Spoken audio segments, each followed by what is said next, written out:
All right, let's jump right in.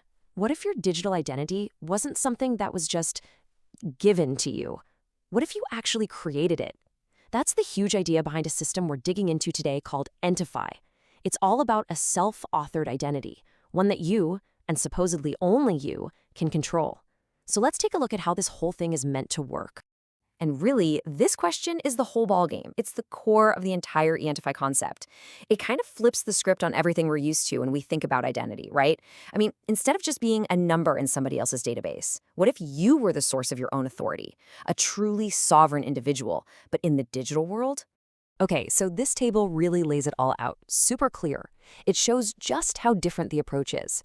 Over here, you've got the system we all know, right? Government IDs. Issued by the state, they can be taken away, and let's be honest, they're often linked to surveillance.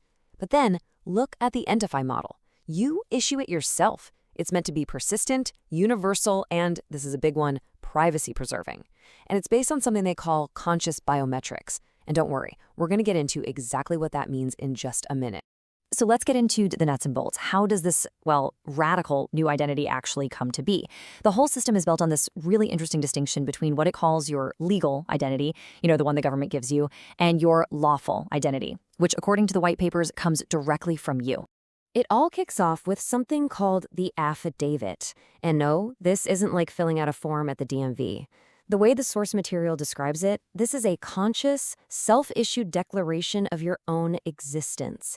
It's framed as literally the moment of identity birth inside this entire ecosystem. Pretty heavy stuff.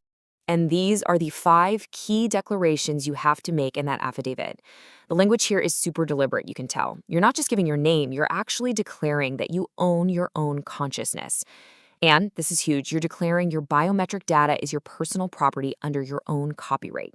The whole point is to establish you as the one and only authority over your own identity. Okay, so making a declaration is one thing, but how do you secure it, right? How do you prove it's you? This is where ENTIFY introduces what's probably its most unique idea, something they call conscious biometric cryptography. The goal here is to anchor your identity not in something you have, like a password or a key, but in a conscious action that only you can actually perform. So, the first part of the security puzzle is what they call magic symbols. Now, instead of a password you type, imagine a secret pattern you draw, like on a screen. It's a totally unique kinetic signature. Think of it as your human private key. It's not stored in a vault, it's stored in your body's own muscle memory. And of course, if you have a private key, you need a public key. That's where the autograph comes in. It's the counterpart to those secret magic symbols. It functions just like a cryptographic public key.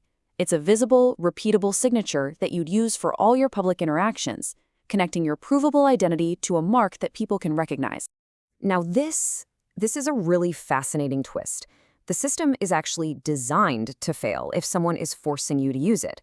The thinking in the white papers is that if you're under stress or duress, the tiny, subtle motor patterns you use for your magic symbols and autograph will naturally change. Your hand might shake a little, your timing will be off, and that failure to authenticate, that's not a bug. It's the system's main security feature, a built-in anti-coercion mechanism.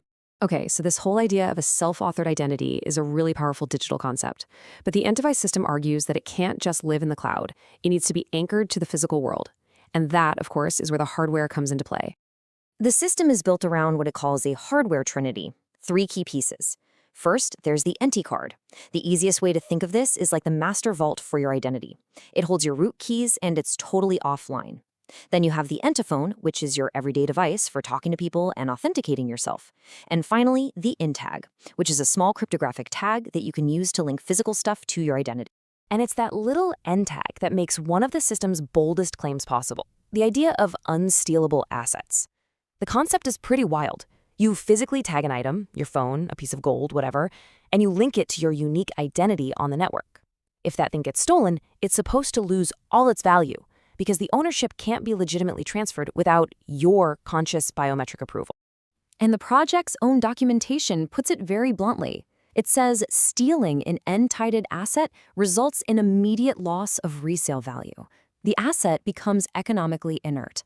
So the goal isn't just about tracking stolen stuff. It's about completely vaporizing the financial reason to steal it in the first place. All right, so we've got the self-authored identity, and we've got the hardware to anchor it in the real world. So, what do you do with it? Let's zoom out and look at the bigger picture. The whole sovereign ecosystem these pieces are supposed to create. A parallel network for both communication and for exchanging value. The vision laid out here is for a totally parallel network, and it's called the ENTIFY meshnet. So look at the comparison. The traditional internet, it relies on big ISPs, right? This is designed to be peer-to-peer, no middleman. The internet is account-based, often anonymous. This is identity-based, built on those verified human identities we just talked about. The whole point is to create a network that's more private, more resilient, and way, way harder to censor or shut down. And you guessed it, this ecosystem has its own native currency. It's called the EN token. But what really makes it different is its defining feature, a direct peg to a real physical asset. The system is designed so that one EN token is always supposed to be equal to 1 milligram of real, physically verified gold. The whole idea is to create a stable unit of value, not just another speculative crypto token that's all over the place. So where do these tokens actually come from? Well, the white papers lay out 3 specific ways value can be created. First, it can be asset-backed. You can basically mint tokens against the value of a physical thing you own that's been tagged, like your car or maybe some tools. Second, it's work verified. You earn tokens as payment for doing verified work for the network. And third, it's promise-backed. You can mint tokens against a declared formal promise that you're going to do some useful work in the future. So let's bring it all home. When you put all these pieces together, what's the ultimate vision? Well, it's a system that's aiming to deliver on some really big promises. Sovereign identity, true ownership of your stuff, decentralized protection through that meshnet, and the ultimate goal? To create a high-trust, human-only digital world where every single person participating is a verified, self-sovereign individual. And that brings us right back to where we started. The entire ENTIFY project, from its deep philosophy all the way to its custom hardware, is really one giant attempt to answer that first question. It's proposing a world where your digital life isn't something that's handed to you or controlled by someone else, but is something you consciously declare, you own, and you protect yourself. What that could actually mean for the future of identity? Well, that's the big, crucial question this whole system leaves us to think about.